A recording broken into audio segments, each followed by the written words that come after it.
Oh, the streets of Rome are filled with rubble, ancient footprints are everywhere. You can almost think that you're seeing double on a cold, dark night on the Spanish Test.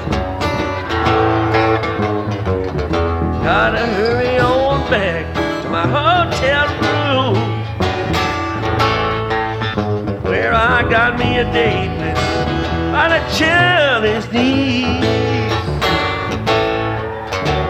She promised she'd be there with me when I paint my masterpiece.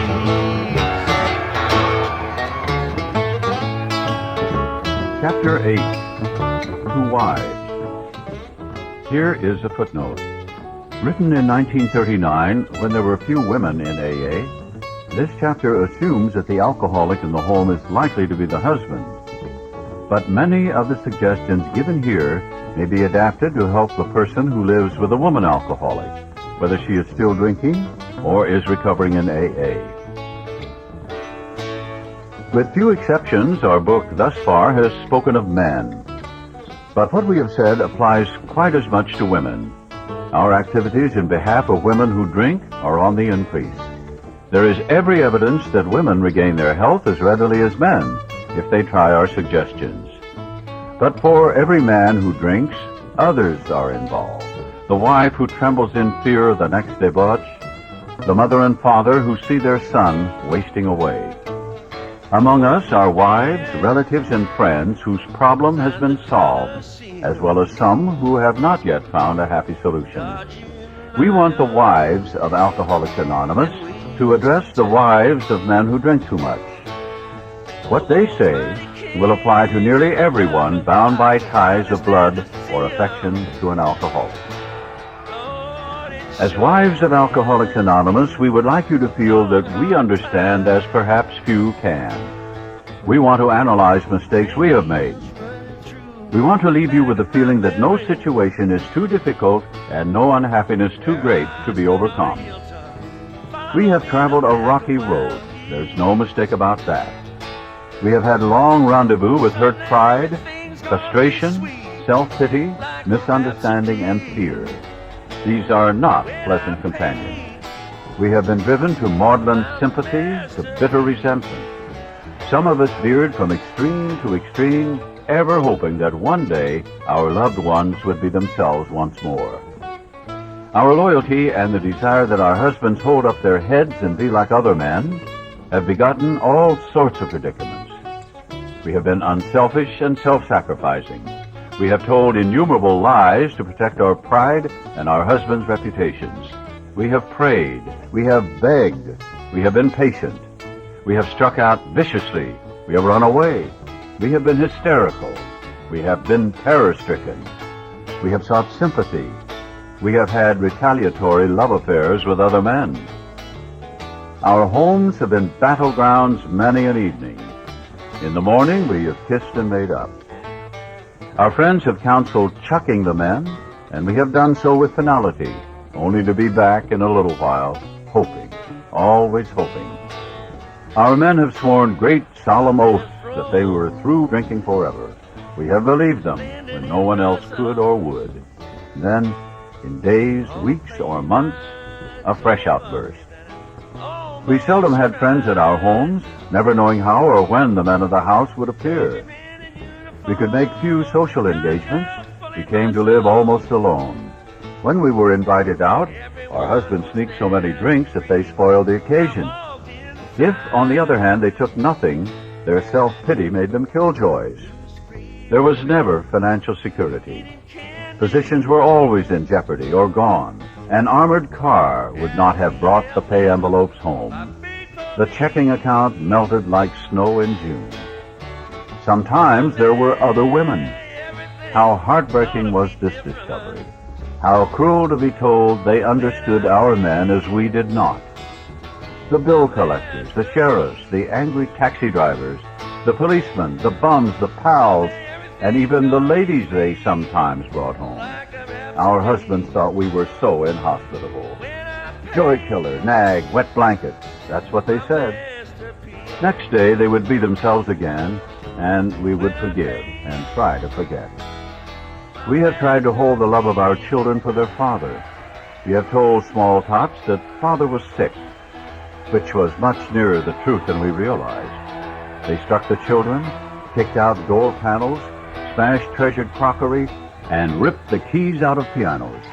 In the midst of such pandemonium, they may have rushed out, threatening to live with the other woman forever. In desperation, we have even got tied ourselves, the drunk to end all drunks. The unexpected result was that our husbands seemed to like it. Perhaps at this point, we got a divorce and took the children home to father and mother. Then we were severely criticized by our husband's parents for desertion. Usually, we did not leave. We stayed on and on. We finally sought employment ourselves as destitution faced us and our families. We began to ask medical advice as the sprees got closer together. The alarming physical and mental symptoms, the deepening pall of remorse, depression and inferiority that settled down on our loved ones, these things terrified and distracted us. As animals on a treadmill, we have patiently and wearily climbed, falling back in exhaustion after each futile effort to reach solid ground. Most of us have entered the final stage with its commitment to health resorts, sanitariums, hospitals, and jails. Sometimes there were screaming delirium and insanity. Death was often near. Under these conditions, we naturally made mistakes. Some of them rose out of ignorance of alcoholism. Sometimes we sensed dimly that we were dealing with sick men. Had we fully understood the nature of the alcoholic illness, we might have behaved differently. How could men who love their wives and children be so unthinking, so callous, so cruel? There could be no love in such persons, we thought. And just as we were being convinced of their heartlessness, they would surprise us with fresh resolves and new attentions. For a while, they would be their old sweet self, only to dash the new structure of affection to pieces once more.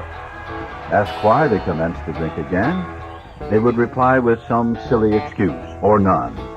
It was so baffling, so heartbreaking. Could we have been so mistaken in the men we married? When drinking, they were strangers. Sometimes they were so inaccessible that it seemed as though a great wall had been built around them.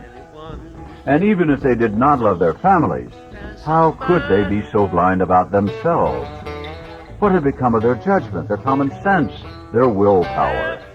Why could they not see that drink meant ruin to them? Why was it, when these dangers were pointed out, that they agreed and then got drunk again immediately?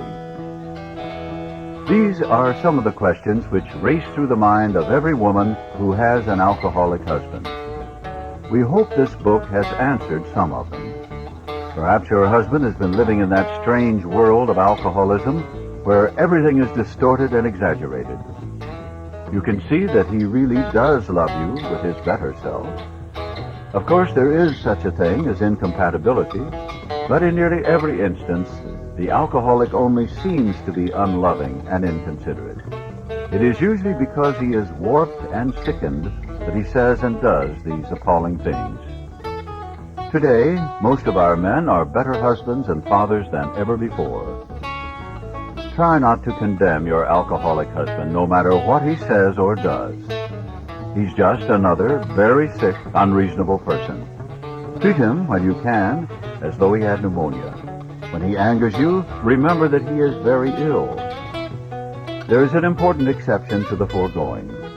We realize some men are thoroughly bad-intentioned, that no amount of patience will make any difference. An alcoholic of this temperament may be quick to use this chapter as a club over your head. Don't let him get away with it. If you are positive he is one of this type, you may feel you had better leave. Is it right to let him ruin your life and the lives of your children? Especially when he has before him a way to stop his drinking and abuse if he really wants to pay the price. The problem with which you struggle usually falls within one of four categories. 1. Your husband may be only a heavy drinker. His drinking may be constant, or it may be heavy only on certain occasions. Perhaps he spends too much money for liquor. It may be slowing him up mentally and physically, but he does not see it. Sometimes he is a source of embarrassment to you and his friends.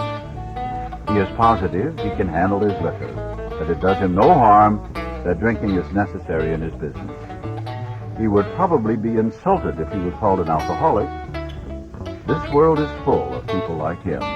Some will moderate or stop altogether, and some will not.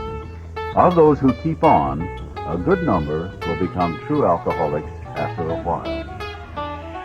2. Your husband is showing lack of control, or he is unable to stay on the water wagon even when he wants to. He often gets entirely out of hand when drinking. He admits this is true, but is positive that he will do better. He has begun to try, with or without your cooperation, various means of moderating or staying dry. Maybe he's beginning to lose his friends. His business may suffer somewhat. He is worried at times, and is becoming aware that he cannot drink like other people. He sometimes drinks in the morning and through the day also to hold his nervousness in check. He is remorseful after serious drinking bouts and tells you he wants to stop. But when he gets over the spree, he begins to think once more how he can drink moderately next time. We think this person is in danger. These are the earmarks of a real alcoholic. Perhaps he can still tend to business fairly well. He has by no means ruined everything. As we say among ourselves, he wants to stop. 3. This husband has gone much further than husband number 2. Though once like number 2, he became worse. His friends have slipped away, his home is a near wreck, and he cannot hold a position. Maybe the doctor has been called in, and the weary round of sanitariums and hospitals has begun. He admits he cannot drink like other people, but does not see why. He clings to the notion that he will yet find a way to do so. He may have come to the point where he desperately wants to stop, but cannot. His case presents additional questions which we shall try to answer for you. You can be quite hopeful in a situation like this. 4. You may have a husband of whom you completely despair. He has been placed in one institution after another. He is violent or appears definitely insane when drunk. Sometimes he drinks on the way home from the hospital. Perhaps he has had delirium tremens. Doctors may shake their heads and advise you to have him committed. Maybe you have already been obliged to put him away. This picture may not be as dark as it looks. Many of our husbands were just as far gone, yet they got well. Let's now go back to husband number 1. Oddly enough, he is often difficult to deal with. He enjoys drinking. It stirs his imagination. His friends feel closer over a highball. Perhaps you enjoy drinking with him yourself when he doesn't go too far. You have passed happy evenings together, chatting and drinking before your fire. Perhaps you both like parties which would be dull without liquor. We have enjoyed such evenings ourselves. We had a good time. We know all about liquor as a social lubricant. Some, but not all of us, think it has its advantages when reasonably used. The first principle of success is that you should never be angry. Even though your husband becomes unbearable and you have to leave him temporarily, you should, if you can, go without rancor. Patience and good temper are most necessary. Our next thought is that you should never tell him what he must do about his drinking. If he gets the idea that you are a nag or a killjoy, your chance of accomplishing anything useful may be zero. He will use that as an excuse to drink more. He will tell you he is misunderstood. This may lead to lonely evenings for you. He may seek someone else to console him, not always another man. Be determined that your husband's drinking is not going to spoil your relations with your children or your friends. They need your companionship and your help. It is possible to have a full and useful life, though your husband continues to drink. We know women who are unafraid, even happy, under these conditions. Do not set your heart on reforming your husband. You may be unable to do so, no matter how hard you try. We know these suggestions are sometimes difficult to follow, but you will save many a heartbreak if you can succeed in observing them. Your husband may come to appreciate your reasonableness and patience. This may lay the groundwork for a friendly talk about his alcoholic problem. Try to have him bring up the subject himself. Be sure you are not critical during such a discussion. Attempt instead to put yourself in his place. Let him see that you want to be helpful rather than critical. When a discussion does arise, you might suggest he read this book or at least the chapter on alcoholism. Tell him you have been worried, though perhaps needlessly. You think he ought to know the subject better, as everyone should have a clear understanding of the risk he takes if he drinks too much. Show him you have confidence in his power to stop or moderate. Say you do not want to be a wet blanket, but you only want him to take care of his health. Thus you may succeed in interesting him in alcoholism. He probably has several alcoholics among his own acquaintances. You might suggest that you both take an interest in them. Drinkers like to help other drinkers. Your husband may be willing to talk to one of them. If this kind of approach does not catch your husband's interest, it may be best to drop the subject. But after a friendly talk, your husband will usually revive the topic himself. This may take patient waiting, but it will be worth it. Meanwhile, you might try to help the wife of another serious drinker. If you act upon these principles, your husband may stop or moderate. Suppose, however, that your husband fits the description of number 2. The same principles which apply to husband number 1 should be practiced. But after his next binge, ask him if he would really like to get over drinking for good. Do not ask that he do it for you or anyone else. Just would he like to? The chances are he would. Show him your copy of this book and tell him what you have found out about alcoholism. Show him that as alcoholics, the writers of the book understand. Tell him some of the interesting stories you have read. If you think he will be shy of a spiritual remedy, ask him to look at the chapter on alcoholism. Then perhaps he will be interested enough to continue. If he is enthusiastic, your cooperation will mean a great deal. If he is lukewarm or thinks he is not an alcoholic, we suggest you leave him alone. Avoid urging him to follow our program. The seed has been planted in his mind. He knows that thousands of men, much like himself, have recovered. But don't remind him of this after you've been drinking, or he may be angry. Sooner or later, you are likely to find him reading the book once more. Wait until repeated stumbling convinces him he must act. For the more you hurry him, the longer his recovery may be delayed. If you have a number 3 husband, you may be in luck. Being certain he wants to stop, you can go to him with this volume as joyfully as though you had struck oil. He may not share your enthusiasm, but he is practically sure to read the book, and he may go for the program at once. If he does not, you will probably not have long to wait. Again, you should not crowd him. Let him decide for himself. Cheerfully see him through more sprees. Talk about his condition or this book only when he raises the issue. In some cases, it may be better to let someone outside the family present the book. They can urge action without arousing hostility. If your husband is otherwise a normal individual, your chances are good at this stage. You would suppose that men in the 4th classification would be quite hopeless, but that is not so. Many of Alcoholics Anonymous were like that. Everybody had given them up. Defeat seemed certain, yet often such men had spectacular and powerful recoveries. There are exceptions. Some men have been so impaired by alcohol that they cannot stop. Sometimes there are cases where alcoholism is complicated by other disorders. A good doctor or psychiatrist can tell you whether these complications are serious. In any event, try to have your husband read this book. His reaction may be one of enthusiasm.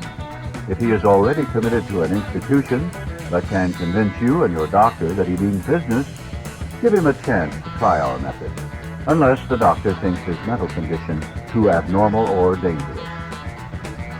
We make this recommendation with some confidence. For years we have been working with alcoholics committed to institutions. Since this book was first published, AA has released thousands of alcoholics from asylums and hospitals of every kind. The majority have never returned. The power of God goes deep. You may have the reverse situation on your hands. Perhaps you have a husband who is at large but who should be committed. Some men cannot or will not get over alcoholism. When they become too dangerous, we think the kind thing is to lock them up. But of course, a good doctor should always be consulted. The wives and children of such men suffer horribly, but not more than the men themselves. But sometimes you must start life anew. We know women who have done it. If such women adopt a spiritual way of life, their road will be smoother. If your husband is a drinker, you probably worry over what other people are thinking, and you hate to meet your friends. You grow more and more into yourself, and you think everyone is talking about conditions at your home. You avoid the subject of drinking, even with your own parents. You do not know what to tell the children. When your husband is bad, you become a trembling recluse, wishing the telephone had never been invented. We find that most of this embarrassment is unnecessary. While you need not discuss your husband at length, you can quietly let your friends know the nature of his illness. But you must be on guard not to embarrass or harm your husband. When you have carefully explained to such people that he is a sick person, you will have created a new atmosphere. Barriers which have sprung up between you and your friends will disappear with the growth of sympathetic understanding. You will no longer be self-conscious or feel that you must apologize as though your husband were a weak character. He may be anything but that. Your new courage, good nature, and lack of self-consciousness will do wonders for you socially. The same principle applies in dealing with the children. Unless they actually need protection from their father, it is best not to take sides in any argument he has with them while drinking. Use your energy to promote a better understanding all around. Then that terrible tension which grips the home of every problem drinker will be lessened. Frequently, you are felt obliged to tell your husband's employer and his friends that he was sick, when, as a matter of fact, he was tight. Avoid answering these inquiries as much as you can. Whenever possible, let your husband explain. Your desire to protect him should not cause you to lie to people when they have a right to know where he is and what he is doing. Discuss this with him when he is sober and in good spirits. Ask him what you should do if he places you in such a position again. But be careful not to be resentful about the last time he did so. There is another paralyzing fear. You may be afraid your husband will lose his position. You are thinking of the disgrace and hard times which will befall you and the children. This experience may come to you, or you may already have had it several times. Should it happen again, regard it in a different light. Maybe it will prove a blessing. It may convince your husband he wants to stop drinking forever. But now you know that he can stop if he will. Time after time, this apparent calamity has been a boon to us, for it opened up a path which led to the discovery of God. We have elsewhere remarked how much better life is when lived on a spiritual plane. If God can solve the age-old riddle of alcoholism, he can solve your problems too. We wives found that, like everybody else, we were afflicted with pride, self-pity, vanity, and all the things which go to make up the self-centered person. And we were not above selfishness or dishonesty. As our husbands began to apply spiritual principles in their lives, we began to see the desirability of doing so too. At first, some of us did not believe we needed this help. We thought, on the whole, We were pretty good women, capable of being nicer if our husbands stopped drinking. But it was a silly idea that we were too good to need God. Now we try to put spiritual principles to work in every department of our lives. When we do that, we find it solves our problems too. The ensuing lack of fear, worry, and hurt feelings is a wonderful thing. We urge you to try our program, but nothing will be so helpful to your husband as the radically changed attitude toward him, which God will show you how to have. Go along with your husband if you possibly can. If you and your husband find a solution for the pressing problem of drink, you are, of course, going to be very happy. But all problems will not be solved at once. Seed has started to sprout in the new soil, but growth has only begun. In spite of your newfound happiness, there will be ups and downs. Many of the old problems will still be with you. This is as it should be. The faith and sincerity of both you and your husband will be put to the test. These workouts should be regarded as part of your education, for thus you will be learning to live. You will make mistakes, but if you are in earnest, they will not drag you down. Instead, you will capitalize them. A better way of life will emerge when they are overcome. Some of the snags you will encounter are irritation, hurt feelings, and resentment. Your husband will sometimes be unreasonable, and you will want to criticize. Starting from a speck on the domestic horizon, great thunderclouds of dispute may gather. These family dissensions are very dangerous, especially to your husband. Often you must carry the burden of avoiding them or keeping them under control. Never forget that resentment is a deadly hazard to an alcoholic. We do not mean that you have to agree with your husband whenever there is an honest difference of opinion. Just be careful not to disagree in a resentful or critical spirit. You and your husband will find that you can dispose of serious problems easier than you can the trivial ones. Next time you and he have a heated discussion, no matter what the subject, it should be the privilege of either to smile and say, "This is getting serious. I'm sorry I got disturbed. Let's talk about it later." If your husband is trying to live on a spiritual basis, he will also be doing everything in his power to avoid disagreement or contention. Your husband knows he owes you more than sobriety. He wants to make good. Yet you must not expect too much. His ways of thinking and doing are the habits of years. Patience, tolerance, understanding, and love are the watchwords. Show him these things in yourself, and they will be reflected back to you from him. Live and let live is the rule. If you both show a willingness to remedy your own defects, there will be little need to criticize each other. We women carry with us a picture of the ideal man, the sort of chap we would like our husbands to be. It is the most natural thing in the world, once his liquor problem is solved, to feel that he will now measure up to that cherished vision. The chances are he will not, for like yourself, he is just beginning his development. Be patient. Another feeling we are very likely to entertain is one of resentment that love and loyalty could not cure our husbands of alcoholism. We do not like the thought that the contents of a book or the work of another alcoholic has accomplished in a few weeks that for which we struggle for years. At such moments, we forget that alcoholism is an illness over which we could not possibly have had any power. Your husband will be the first to say it was your devotion and care which brought him to the point where he could have a spiritual experience. Without you, he would have gone to pieces long ago. When resentful thoughts come, try to pause and count your blessings. After all, your family is reunited. Alcohol is no longer a problem, and you and your husband are working together toward an undreamed-of future. Still, another difficulty is that you may become jealous of the attention he bestows on other people, especially alcoholics. You have been starving for his companionship, yet he spends long hours helping other men and their families. You feel he should now be yours. The fact is that he should work with other people to maintain his own sobriety. Sometimes he will be so interested that he becomes really neglectful. Your house is filled with strangers. You may not like some of them, You get stirred up about their troubles, but not at all about yours. It will do little good if you point that out and urge more attention for yourself. We find it a real mistake to dampen his enthusiasm for alcoholic work. You should join in his efforts as much as you possibly can. We suggest that you direct some of your thought to the wives of his new alcoholic friends. They need the counsel and love of a woman who has gone through what you have.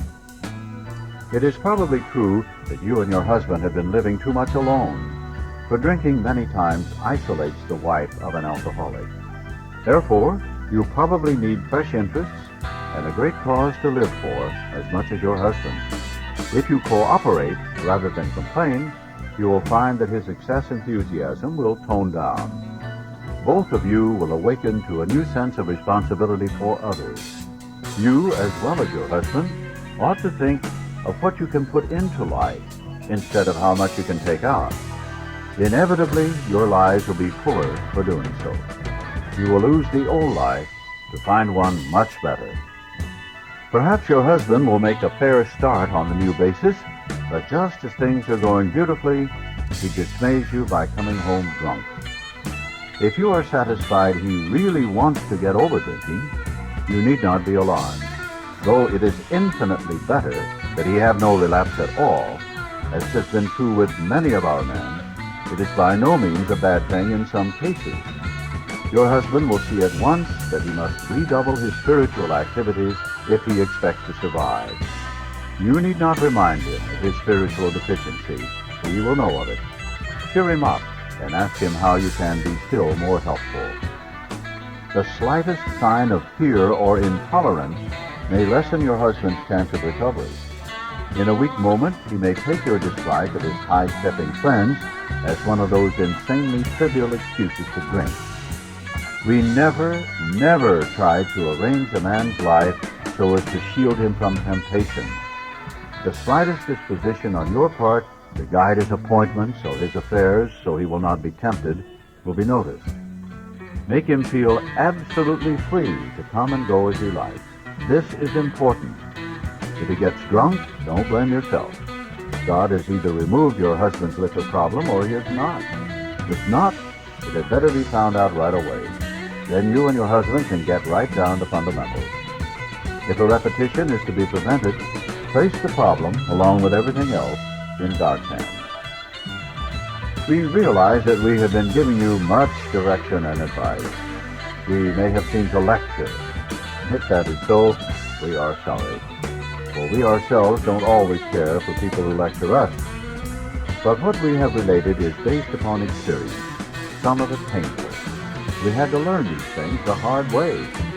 That is why we are anxious that you understand and that you avoid these unnecessary difficulties. So, to you out there who may soon be with us, we say good luck and God bless you. The Fellowship of Al-Anon Family Groups was formed about 13 years after this chapter was written. Though it is entirely separate from Alcoholics Anonymous, it uses the general principles of the AA program as a guide for husbands, wives, relatives, friends, and others close to alcoholics. The foregoing pages, though addressed only to wives, indicate the problems such people may face. Alateen, for teenage children of alcoholics, is part of Al-Anon. If there is no Al-Anon listing in your local telephone book, you may obtain further information on Al-Anon Family Groups by writing to its World Service Office, Box 182, Madison Square Station, New York, New York, 10010.